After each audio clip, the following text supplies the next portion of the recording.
Philip Stoughton from My House to Yours. Welcome to EMS at Sea Level. Today's guest is Anna Shedletsky. Anna is the CEO and founder of Instrumental. Before we get into some questions, Anna, give me a quick introduction to yourself, your background, and to Instrumental. Yeah, so my name is Anna Shedletsky. I am CEO and founder of a company called Instrumental. I'm a mechanical engineer by training, 2 degrees from Stanford. Started my first job at a school was working at Apple as a product design engineer. I was there for 6 years, led a handful of iPod programs, and then led product design for the first generation Apple Watch. Great, innovative product. Everything was risky and new. Spent hundreds of days in factories in China, finding and fixing issues as part of the development of these new products, and really realized that it's really inefficient. And we don't have great tools. There's no like dev tools for hardware developers, if that makes sense. And so, you know, I'm here in Silicon Valley, surrounded by all these great software engineers, and really felt this pain that it's too hard to find and fix issues in development, and continuous improvement in production is too slow. That if we could go faster, we'd save a lot more money, we'd be a lot more efficient.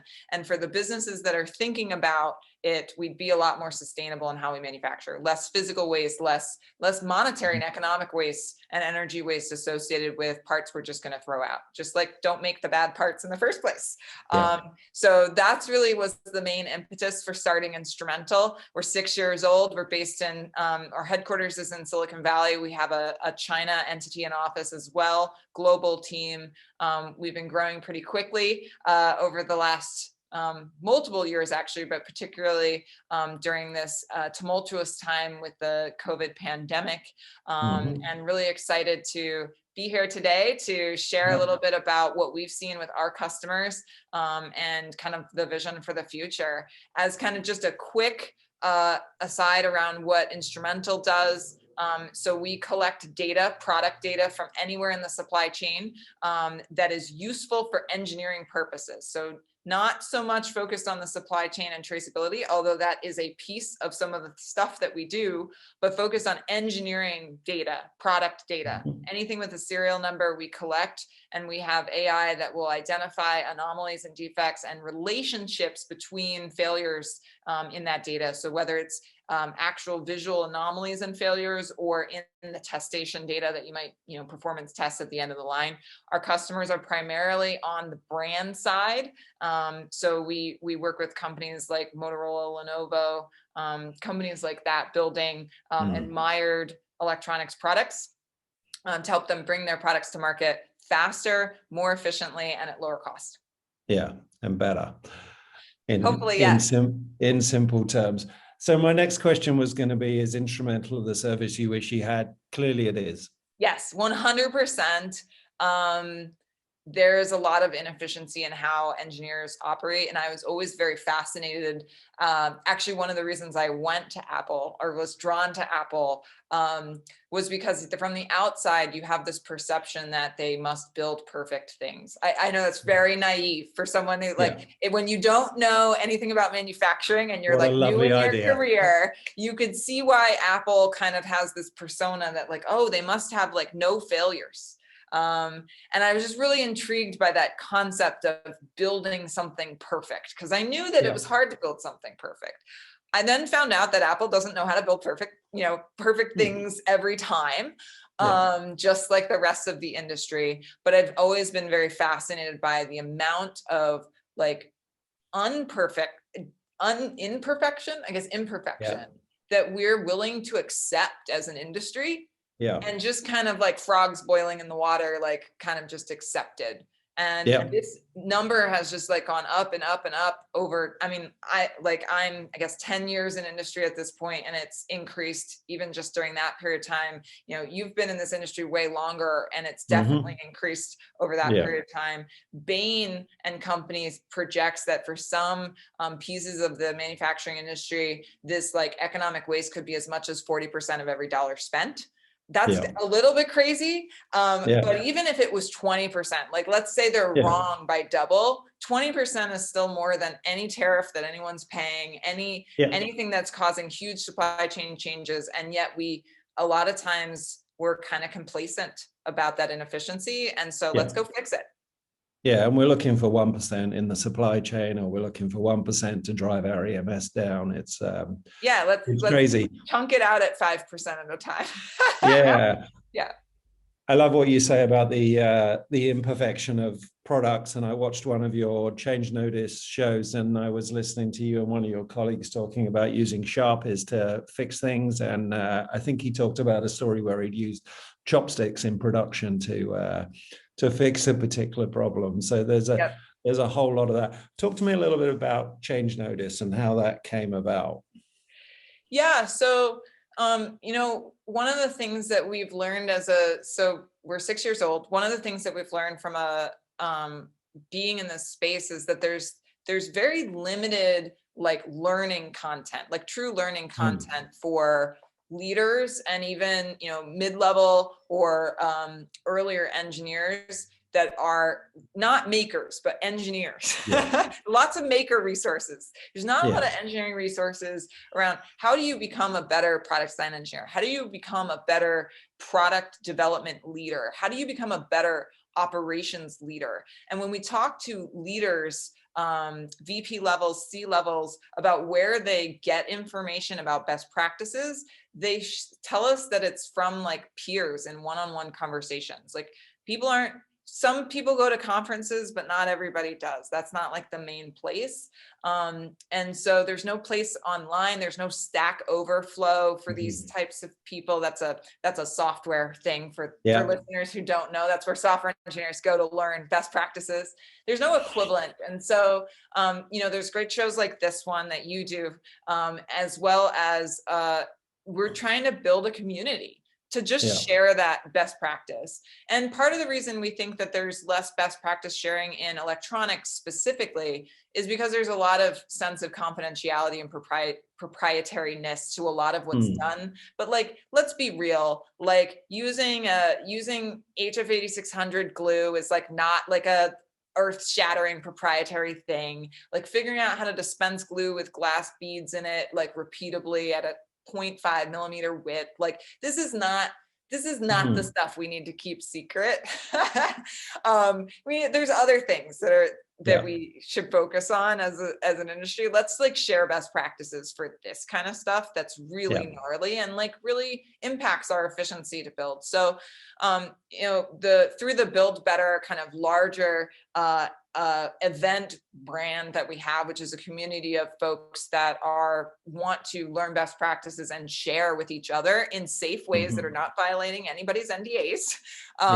Change notice is kind of an out spill of that, where people wanted to hear from other leaders, like about their stories, where they, how they learned what they've learned and what their kind of axe to grind is as a leader, whether that is in the case of what you were referencing, his axe to grind was really around, like, we really need the data during the production process. So even as an operations leader, I need to be data driven. That was his axe that he was grinding. We had someone on a couple of weeks ago who's a product side leader for Eero, which is a wireless router. And he was talking about needing to be able to operate very quickly during development as like the axe to grind, like you need to build hardware like software.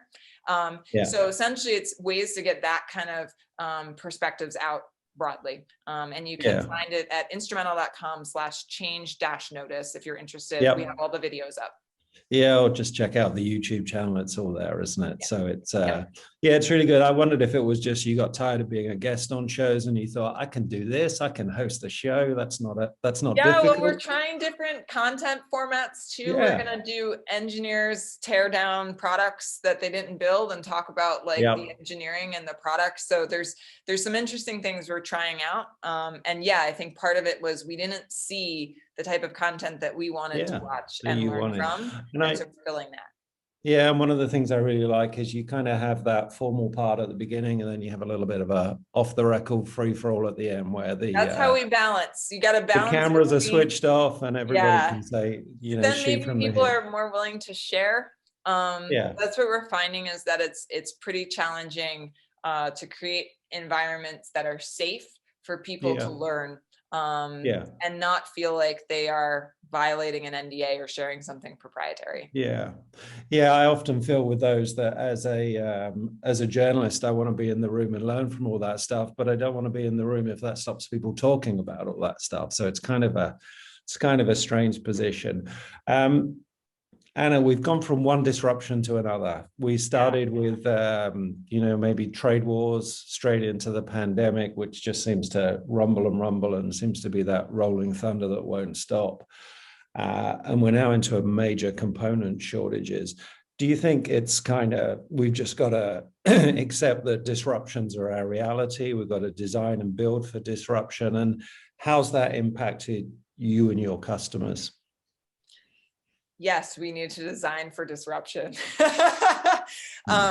Maybe maybe the last, prior to these kind of disruptions, we were in like a relative peacetime in the manufacturing space, where things were pretty, you could do just in time, and you could optimize every hour and cent out of a process to save money.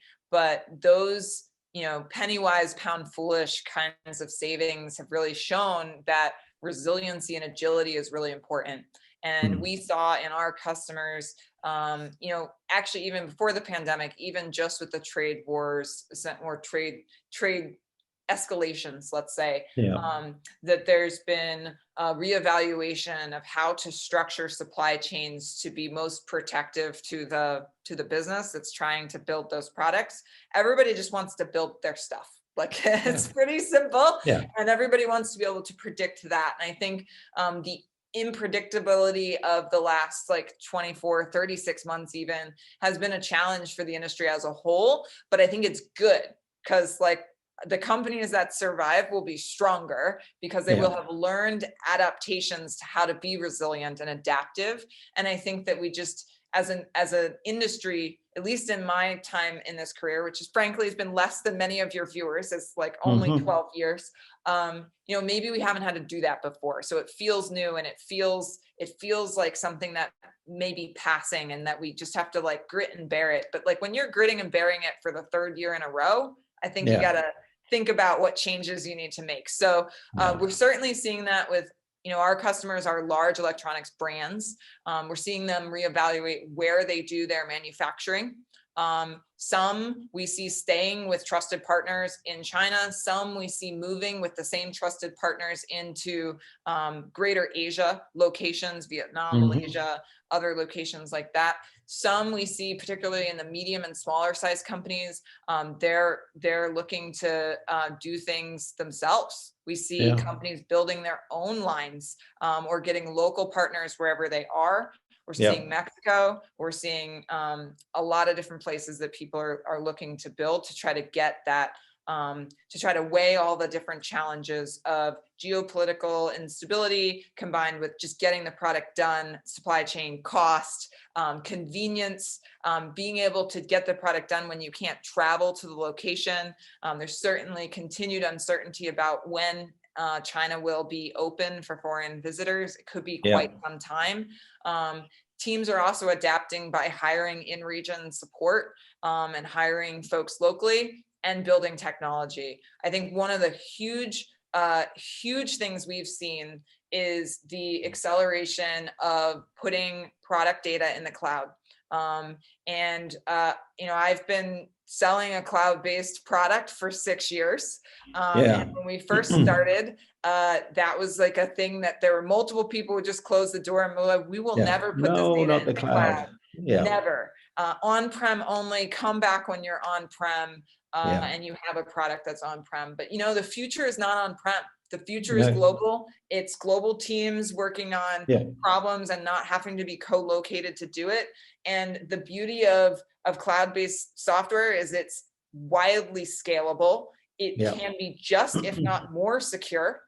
And You can do supply chain wide style optimization that you cannot do when you're looking at various on-prem systems. You're not able to do you have to do a lot of manual aggregation of the data to compare site A versus site B versus site C. And maybe the data looks a little different coming from each of those.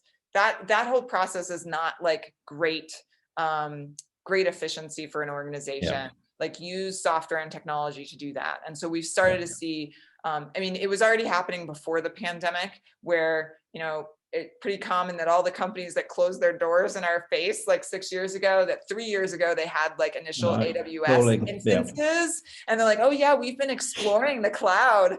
And now I think over the pandemic, with the adoption of remote video conferencing tools and having to, like, you know, FaceTime from the line with your partner that's there locally, I think people are just trying to get whatever they need to move things along. I've always argued that it's not about cloud or not, it's about at what cost.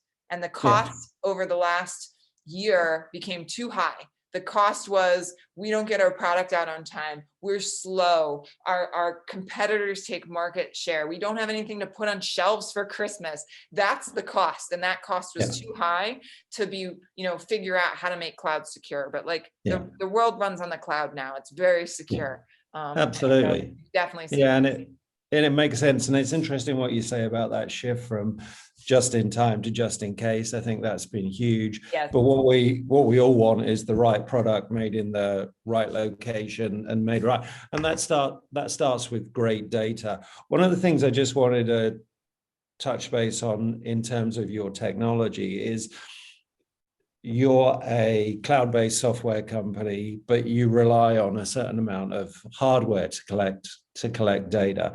Do you basically look at a line and say, hey, you know, you've got a SPI there, you've got, you know, thermal imaging on the ovens, you've got AOI, you've got data coming out of various machines, and collect all that? Or do you go in and put any hardware in?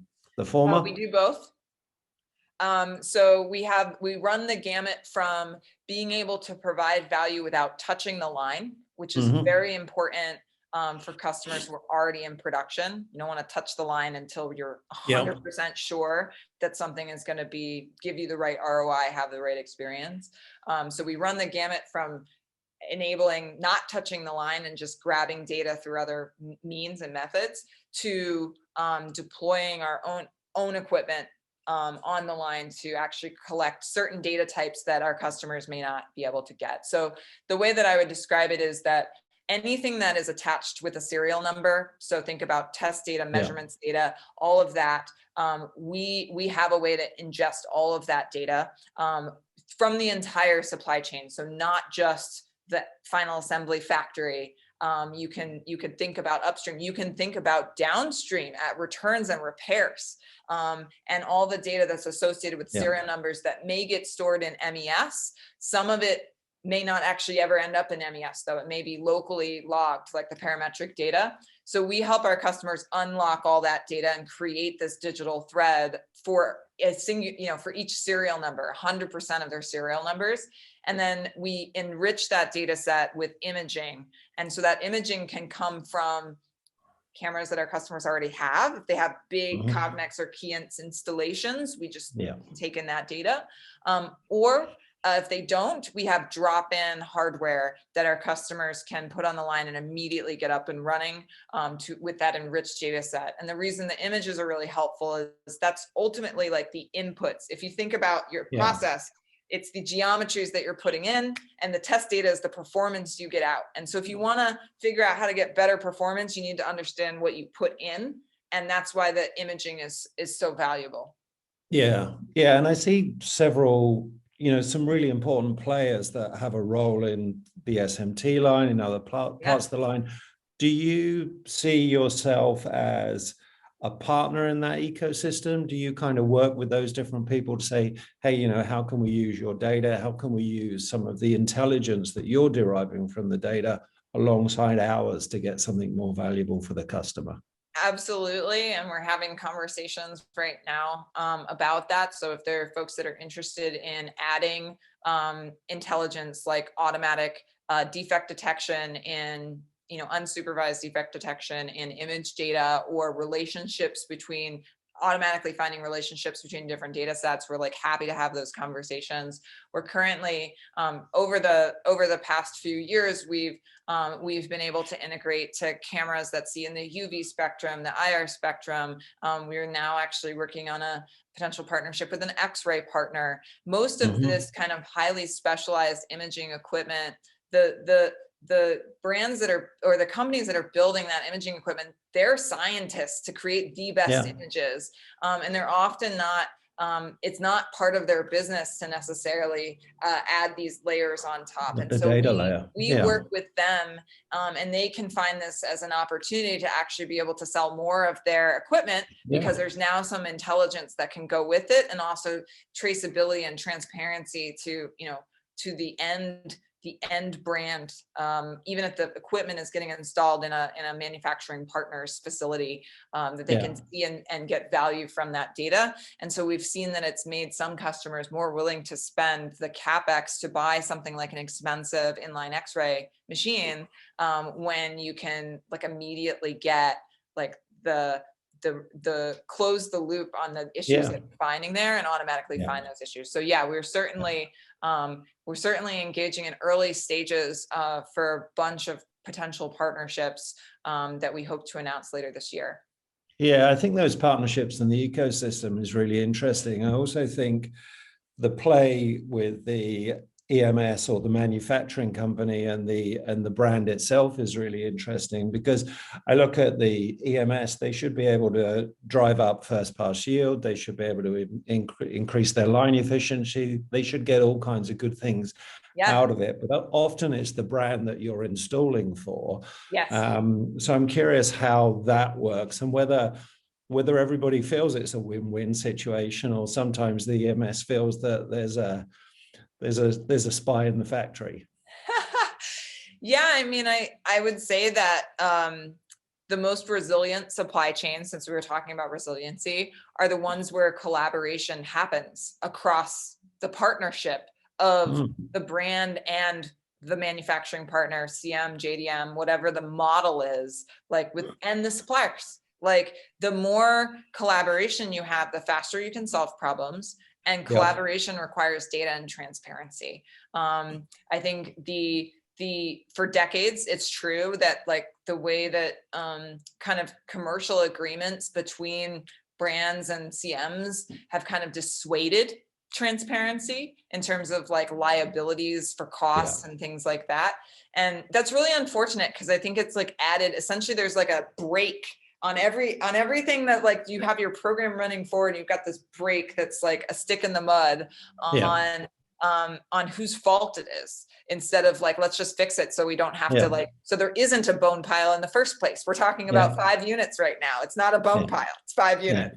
And so that's been our perspective. And what we've been able to see with our customers is nearly 100% of our brand customers, their factories have logins and use the product as well. The benefit to the factory side is that, A, they're not paying for it, but they get the benefits. Their brand is paying for it. B, they can often use instrumental data to help their own arguments. Like a lot of times, and I will admit to this as someone who was a product design engineer at Apple, like it's never my fault that something's not working first. Like there's a list. It's like first it's the operator. It's probably their fault. Okay, it's not their fault. They assembled it right. Okay, fine. It's not them. Okay, well then it must be the supplier, part quality issue. Oh, it's not that. Okay, maybe it's my design. Like I'll go look at that. And then it's like in the design. Like, and the whole time we spent all this time finger pointing that if we just had better data, we could have just solved the problem together. We had a customer who they had an upstream supplier who was shipping, like essentially leaking what they viewed as out of spec or defective units into their final assembly factory. And there was a lot of finger pointing, and that's kind of how you would normally proceed, as you kind of work through that logjam together. Instead, they were just able to pull the CEO of that supplier in, show them the images from the instrumental station and the data that had been collected. And the CEO of that supplier was like, yeah, we've got a problem. If we're shipping you that is a problem. And like, now like 3 weeks of negotiating over whose fault it is now compressed into a 30-minute conversation about, okay, what are we going to do next about this problem. And so Let's that just get it collaboration is really fast. And so we view the CMs as like really important partners. And so we're actually in conversations with several for potentially finding ways to partner together more in a commercial way that could benefit both sides, to benefit their customers, benefit the CMs in the ways that, CMs are pretty challenged from a margin perspective. It's really about ROI. And so you need business model structures that work for how CMs get paid and how their businesses operate. And so that's something we're looking very closely at because of the interest level from their customers and also from the CMs themselves and wanting the data. Yeah, I see them as, potentially as evangelists, because if you've got a brand that asks you to install in all of their EMS facilities, obviously that system's already in place and there's a whole bunch of other OEMs running their product down that line. So that's that's a huge opportunity. I was talking to an EMS manufacturer on a webinar this morning, and he was talking about exactly what you said about this idea of transparency. And he referred to it as getting naked in front of his customers.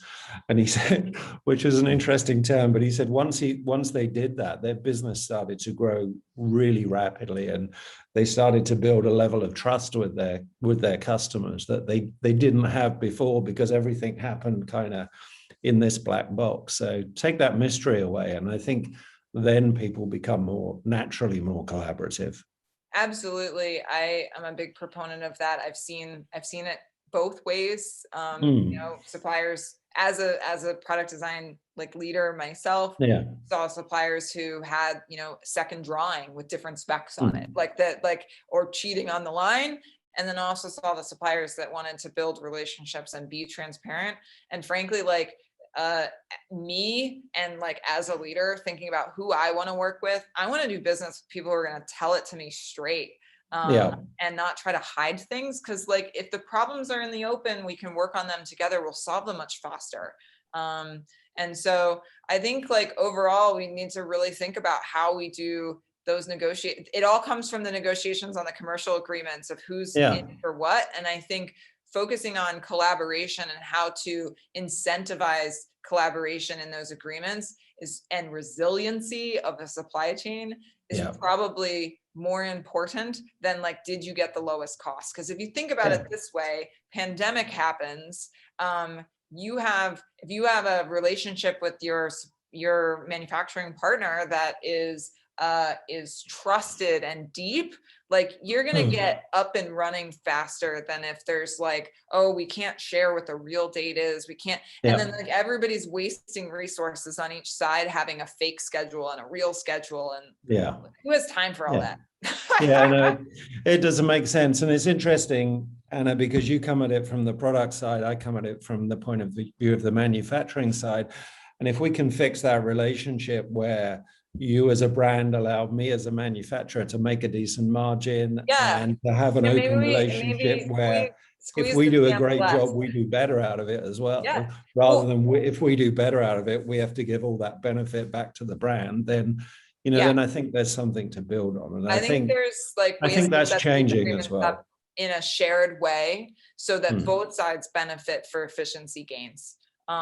Versus only winner take all on the customer side. I remember visiting a supplier to a large brand who was talking about automation, which is another area in which this often is a challenge, not just technology in general, not just software and data, but also automation. When they make a quote and they're like, okay, that's going to take 15 operators to make this thing, the customer is willing to pay for 15 operators. But if they bring the customer through the room and they see there's this big machine with one guy putting in parts at the front and a woman taking parts out the back, they only want to pay for those two people, but not all the R&D that went into the machine. Well, then you're not going to get any machines then. If that's how you negotiate. And so I think those should be shared wins. And I think that's the direction the industry needs to move in. And I hope actually all the disruption of the last 2-3 years now will inspire people to realize like this is about relationships, and the partners that you had strongest relationships with are the ones who are coming through for you, whatever's happening, to get through together, because your fates are tied together. It's not like the brand wins, the CM loses. Like everyone can win. Hashtag shared wins. That's what we're going to put on this interview. I'm conscious that we could talk all day, so I don't want to take up too much of time. One thing I wanted to touch on before we wrap up, though, is both you and I have been writing regularly in Forbes and Entrepreneur and various different publications. And throughout the pandemic, we were talking about the crisis or the disruption as an accelerator. We're both digital evangelists, so we both see this thing as something that's happening. But so we're in our echo chamber together, Philip. There you go. So I am curious as to whether you thought we were right or wrong. I think for some, so to be explicit on what I said, I was quoted in The Economist as saying that, and I think this is maybe March of 2020, that in the next 18 months, we will have 5 years of acceleration in technology adoption in manufacturing space, explicitly at least electronics manufacturing, because that's where I live. And so, okay, so it's been 15 months. We've got 3 more months left. Where are we? And here's my take. Some companies, they did it. They jumped in, they realized they need to get their data. What are they doing? Relying on Excel spreadsheets and CSV and manually aggregated reports that CMs spend a lot of time making and a lot of headcount effort making all this reporting. What are they doing? Like, plug in, get the data, get the raw data, share it with both sides, the CM and the brand working together. I think it made it clear how much I think brands developed a deeper appreciation for their, CMs and JDMs, because it was the CMs doing it all last year. They shipped those products in through developments where maybe the engineers never saw the product, never saw the line. They saw the products after they were made. And so we saw like a huge emphasis on collaboration and collaboration tools. We saw some teams doing some crazy stuff that was not particularly accelerating this future. Like working night shift from California is not solving the problem. That's just band-aiding the problem. So we definitely saw some of that, but we saw companies like getting hold of their data and recognizing that if they have their data, they can work and collaborate globally, remotely, together, and solve these problems, whatever the normal manufacturing problems, as well as like the other challenges around, the component shortages that have required people to redesign what they're building, change their plan, figure out how to get stuff from the spot market, collaborate together, figure out how to fund these products when your cash to cash has gone from like 24 months to 36 months. Like, how do you even fund a product like that if you're not Apple or swimming in cash? So that's what we saw. So not I would say like it's not been uniform. There are some who have definitely gotten there, and then there's some who are kind of just like waiting for the gates to open to go back to normal. And I think what we'll see is when the gates open, when that does happen, which it'll happen at some point, we will see the ones who have taken the time now to build and think differently about their strategy for remote development, for global collaboration in manufacturing, which is a very tangible kind of thing. It's hard to think about how you do that digitally. Those ones will go faster and be way better positioned in the future. No, I agree with most of that. I've spoken to a lot of CEOs of EMS companies. They feel very strongly they've got to get moving on this, and they feel very strongly that they want to do it. They are looking to suppliers like yourself to provide them with solutions that don't punch a big hole in their CapEx budget. And that's one of the things that I've heard, that they've had this touch the line, that they can do this contrast of we need to accelerate digital transformation, but hey, my board are telling me I need to keep my powder dry in terms of cash because we don't know what the next crisis is going to be or how long this is going to last. And they've been looking to companies that they traditionally have on their CapEx AVL to move to OpEx. So the idea that they can buy stuff as a service is really exciting to them. Well, and I think that's an accelerant. Acceleration, because 5 years ago, the idea that you would touch the OpEx box on the P&L for product was like crazy. You were crazy to be trying to sell anything even remotely similar to subscription or SaaS 5 years ago. And the benefits of that today is you get ROI on day one. Yeah. Like, who doesn't want ROI on day one? Who wants to like carry the cost? So I think that has been really interesting to see that transition. I totally agree with you that there has been more openness to thinking about these software as a service, automation as a service. Automation as a service, robotics as a service. I think all of those things are really interesting, and they're all leading to a more sustainable industry, an industry that can grow. And I think there's also a shift that's either starting to happen. We've seen some pieces of it, away from thinking about technology purely on an ROI basis and more as an infrastructure requirement. And I think that's been very interesting to see. That is the right way to think about it. Like, what is the ROI of like your CAD program? Like, what is the ROI of your MES? Like, could you even calculate it? That makes it really hard if you're thinking about other technologies. Like, you have this standard you didn't apply for the MES, but now you want to apply to everything else that kind of is, relating around it. Doesn't make sense. You got to think about it like infrastructure. We need the data. What is the most efficient way to get it? And then how do we get the most from it?